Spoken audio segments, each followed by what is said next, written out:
We are lucky enough to be fishing the Abrolhos Island group with the use of Club Marine, a magnificent mothership. We go back every night, a great meal and a fantastic night's sleep.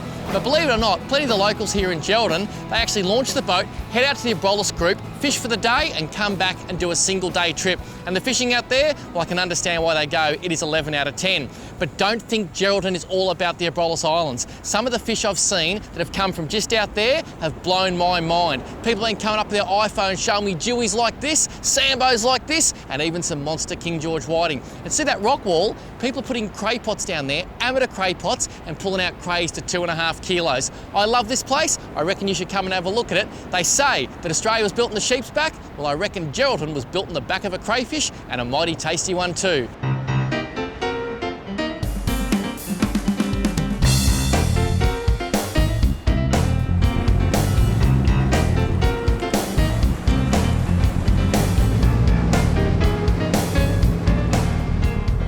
All I'm allowed to tell you is that we're somewhere off Geraldton, near the Abrolhos Islands. We're in the honey hole, the secret spot. You can see it's a little bit bouncy. This is Lloyd Lyons from Tacklewell Country, Geraldton, and you are not going to let me tell anyone where this spot is, are you? No, plenty of people have asked for it, mate, but I won't give this spot up. Now, this is your favourite what spot? Jigging spot, mate. I love to go here, come here and go jigging. Well, I thought jigging was like 400 gram jigs, monster kings, monster sambos. You use little stuff and catch small fish. Yeah, we like to use the smallest jig possible because yeah, we find we get a lot of better action out of the smaller jigs, and we love to go demersal jigging, which is a new technique on the West Coast. It's probably about 3 or 4 years old now. Now, Lloyd, I really like you, but I've got to admit, I'm only sliding closer to you because it's rough, okay? Yeah, I'll give you Paul.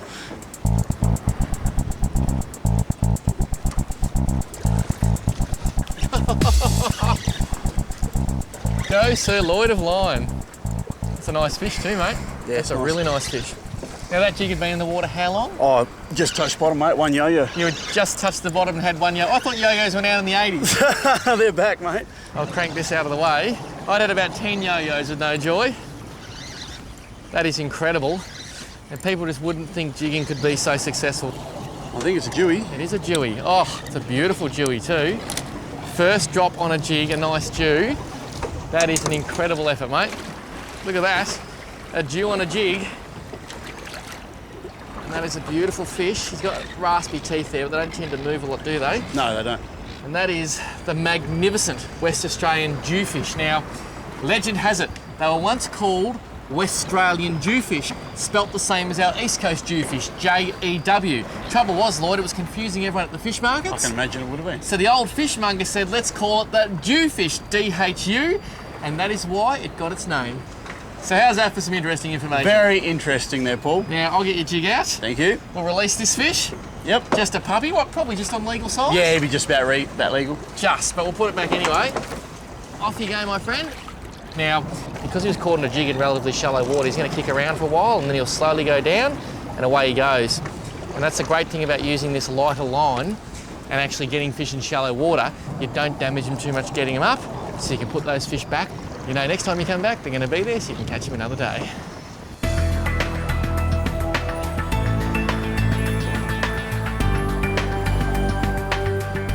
Today I'm using a 185 gram Shimano slide end jig. It's perfect for this wind drift at the moment. What I like to do is get it nice and close to the boat, drop it over the side, open the bail arm, free spool to the bottom. Now you'll know when it hits the bottom because you'll get the slack line. Usually takes 5 or 10 seconds in this sort of depth. It's pretty shallow at the moment. Now it's on the bottom, you can see the slack line. Close the bail arm. What I like to do is just give it a couple of little lifts and make sure that jig touches bottom again. A couple of little lifts, oh, nearly a fish. They like to chase it up. Always free spool to make sure that jig's on the bottom. A couple more lifts. You can see the jig's on the bottom again, a couple more lifts. And if I don't get anything on a few little yo-yos, I like to call it yo-yoing, I'll just pump them on nice and slowly, just off the bottom. This is to get the sambos and the snapper and all your mid-water species fired up. Now I haven't got a bite here, so I'll free spool, let that jig go back to the bottom. We repeat the motion. Just a few little yo-yos. A lot of people like to jig a bit quick, which is not bad if you're chasing pelagics like sambos, but for demersals they like it nice and slow. The more enticing you can have it, the better.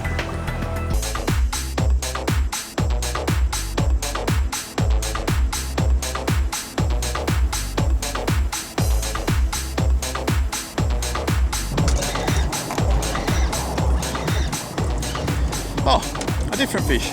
A goat fish. No way. Yep.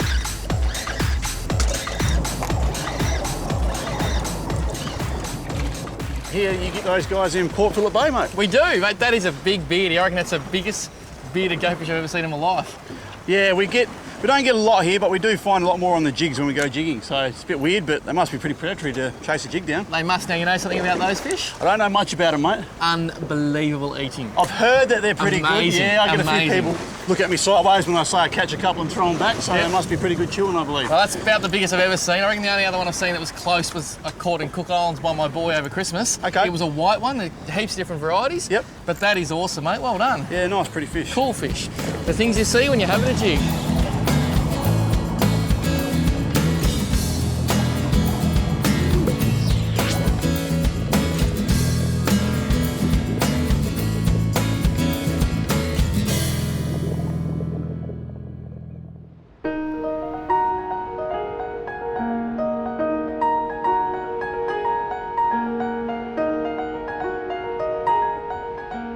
Next time you find yourself in downtown Geraldton, pop down to the foreshore and check out this dude. Come and say g'day, he's a true Australian hero. His name is Webby Hayes. In 1629, the Batavia becomes shipwrecked on the Abrolhos Islands. 200 people were left stranded, and this guy Webby, he basically saved their lives when a mutiny took place. So, in 1629, that's about 150 years before Australia was even discovered. Work that one out. This bloke saved the day. Now back to those beautiful fish and the Abrolhos Islands. You gotta love their work. Ooh.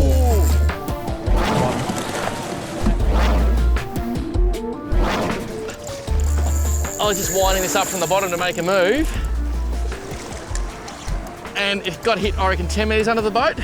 There's some big head shakes, and now it's just thinking about it. Lloyd, obviously this is not a demersal fish, and demersal basically means bottom species. Feeding, yep, that's right, mate. This one's come up mid-water and taking a jig, so it could be a sandbar or some sort of pelagic. So pelagic means from the upper water column. That's it, mid-water and up. And I think that's a pretty good point to make. As fishermen, we talk about all these fancy fishing words, and you're probably sitting at home going, what are these boys talking about? It's really just because we're fishermen, we're pretty boring, so we like to spice things up, like scientific names of fish.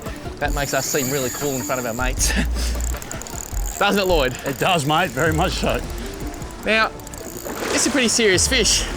This little outfit here was not made for monster fish, even though it can catch them.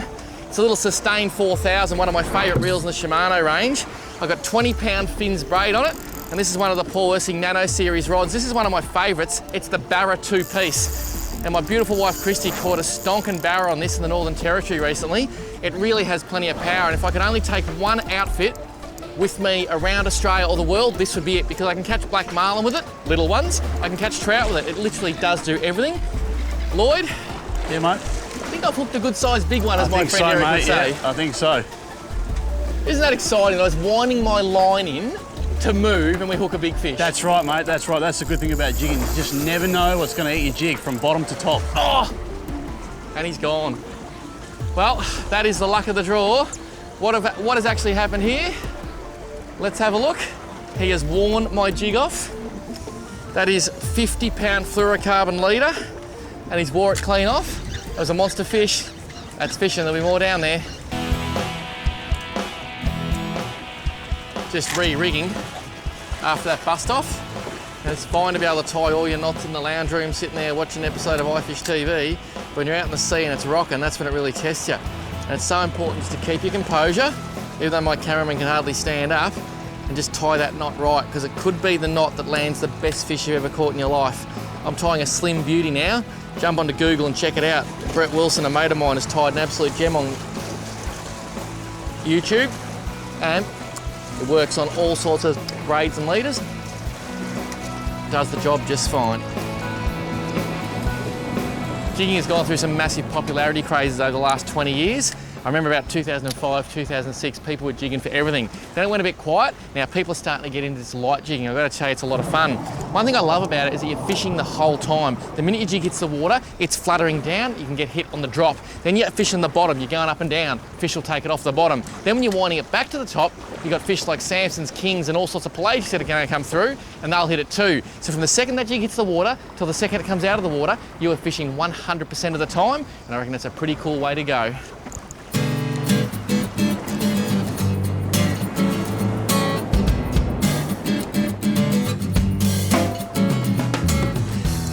no lack of fish down there.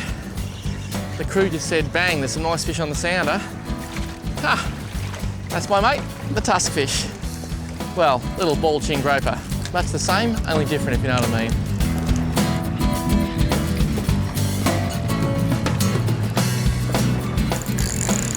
That's that big Dewey, Paul. You reckon? Yep, just go easy on him, that's a big Dewey.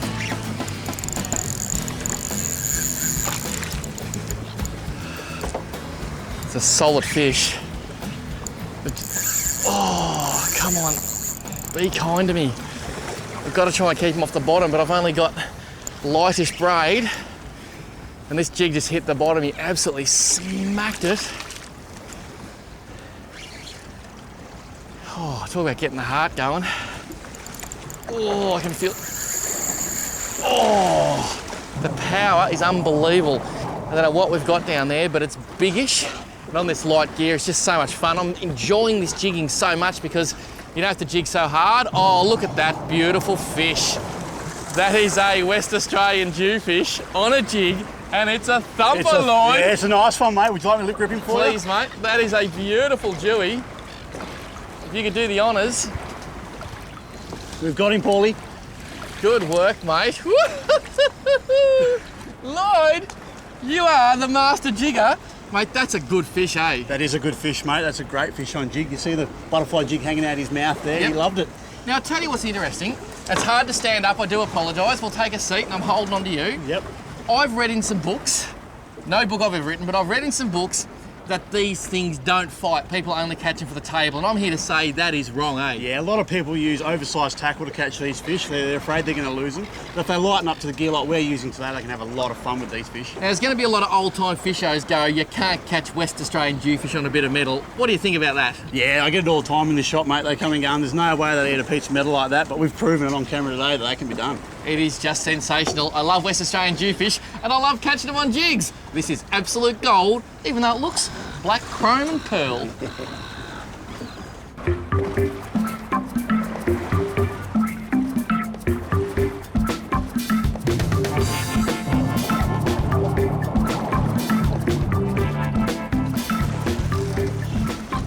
Bit of weight there, Lloyd. Yeah, another good fish, Paul. Yeah. Oh, look at that. Not a big trout, but don't they pull hard? When I go home to Victoria, I'm going to catch rainbow trout and brown trout. So I'm very happy today to be catching a few coral trout.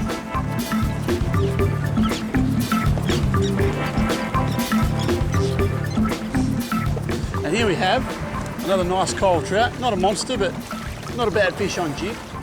Here in Geraldton's about as southern as you will catch a coral trout. They do get them just down to Dongra, which is about 60, 70 k's south of here, but yeah, you don't get them too often. So this is about the most southern part you'll get a coral trout. And whereabouts in, what's the name of that town? Dongra, Donga. Whereabouts in Donga do they catch them? out on the banks. Oh, you know, a mate of mine, he caught some there. You know where McDonald's is? Nowhere near that.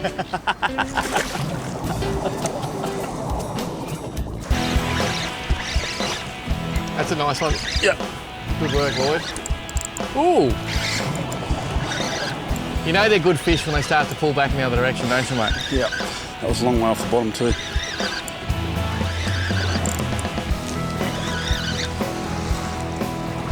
A lot of dead weight there, isn't there? It is. Should be taken off. It's got a bit of weight there. What are you thinking? Not sure.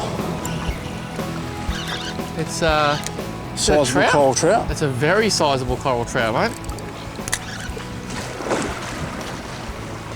Oh, I think I'm wrapped around there somehow. So we'll go the opposite way to what we think. All right. What do you reckon? I think this way. Let's see. Let's see how we go. I think it's getting better. It is. I can't believe it. Tactics have worked. Yes, always go the opposite way to what you think it is. And it'll probably work. Yeah, hey, we're getting there. Yeah, baby. Beautiful, beautiful. We were having a chat last night saying you always go the wrong way first. So think about which way you want to go and then go the opposite way. Mate, I'll help you with your trout. Yeah, he's a nice one. That's a really good fish. I'll just slide him up. And I might just grab that jig, I think. Beautiful, Paul. Lloyd Lyons, I am loving your work. Isn't that amazing? That's a beautiful trout. Hit me well off the bottom on the way down. So Yep. yeah, you know they're a bigger trout and they'll chase a jig up off the bottom like that. Well, you're telling me this hasn't been a red hot session. We've had 2 hours, we've caught fish nearly every drop. You reckon it gets better? It gets a lot better, mate. The full moon at the moment that we have, I think, is shutting a lot of the fish down. The pelagic action is definitely quiet for this time of the year. And yeah, the bottom species are a little bit hit and miss. So yeah, I think it's that full moon that's keeping everything quiet. Well, if this is the Abrolhos Islands on a quiet day, Lloyd, I reckon you must have some pretty big guns from the busy days. Yeah, mate, yeah, give you a good workout, that's for sure.